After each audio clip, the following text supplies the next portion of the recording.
नमस्कार। నమస్కారం అండి. आप कल शाम से अभी तक यही गा रहे हैं? రంగా ఏమయ్యా? నీ వెళ్ళి పూజారిని వాళ్ళు కలిసి మన వస్తాను. తెలుగు వాళ్ళే. నువ్వు ఈలోగా సామాన్లు విసర్ది. అలాగే అన్నయ్య. అయితే మీరు తెలుగువారన్నమాట. తెలుగే అవునండి. మాట్లాడారు కదయ్యా. ఛ, ఎవరు విజయనగరం. వారు? మా అన్నగారు శ్రీరంగం శ్రీనివాసాచార్యులు. నా పేరు రంగా. నా పేరు శుభలక్ష్మి అండి. వా, మీరిక్కడ మా తండ్రి గారు పోతే అస్థికులు నిమజ్జనం చేయడానికి వచ్చాం. అలాగా. మాది హైదరాబాద్ అండి. నేను మా ఆవిడ తీర్థయాత్రలు చేస్తూ ఇక్కడికి వచ్చాం. ఉమ్, అవును, మీరు తెలుగువారు అయ్యండి హిందుస్థానీ సంగీతాన్ని ఇంత అద్భుతంగా ఎలా పాడగలుగుతున్నారు? మేము విజయనగరంలో కర్ణాటక సంగీతం నేర్చుకున్నాం. ఆ, శాస్త్రీయ సంగీతంలో డిగ్రీలు కూడా తీసుకున్నాం. ఆ, మా అన్నగారు ఇవ్వండి.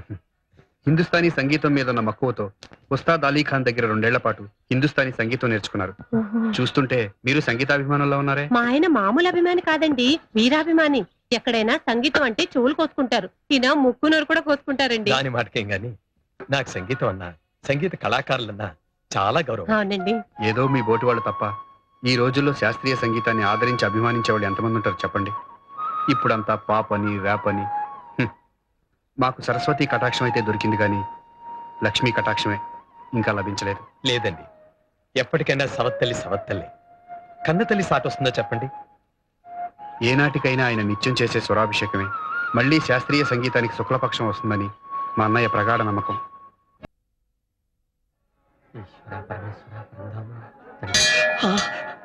స్వామి విఘ్నేశ్వర అమ్మా 99 బాబాయ్ ఇదిగో చెప్పా.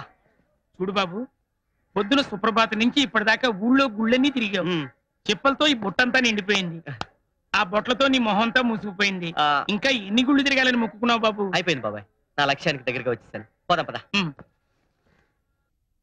श्रीमन्मनोहर सुरागिणि दिव्यमूर्ते गन्धर्व किन्नर सुराचित गीत कीर्ते सामादि मंत्र परिवेष्टित शुभ्रदीप्ते श्रीराग सेव्य चरणे तव सुप्रभातम्. ఇన్ని గుళ్ళు తిప్పుతామని తెలిస్తే ట్యాంక్ ఫుల్ చేయించావండిగా. ఇదే ఆఖరి దేవాలయం బాబాయ్. ఆ గుళ్ళో ఉండేది రాజదేవుళ్ళు కాదు, రాగమూర్తులు. శ్రీరంగం సోదరులుండే శ్రీనిలయం. అరే చెప్పావు కదే, ఆ, ఈ రోజున సినీ సంగీత ప్రపంచాన్ని ఏలుతున్న రారాజులయ్యా వాళ్ళు. ఆ, వాళ్ళని ప్రాధాయపడి ప్లేబ్యాక్ సింగర్ గా ఆశీర్వాదం పొందాలనే ఇవాళ ముహూర్తం పెట్టుకున్నా. అలాగా ఆ వదిన ఈరోజు కొత్త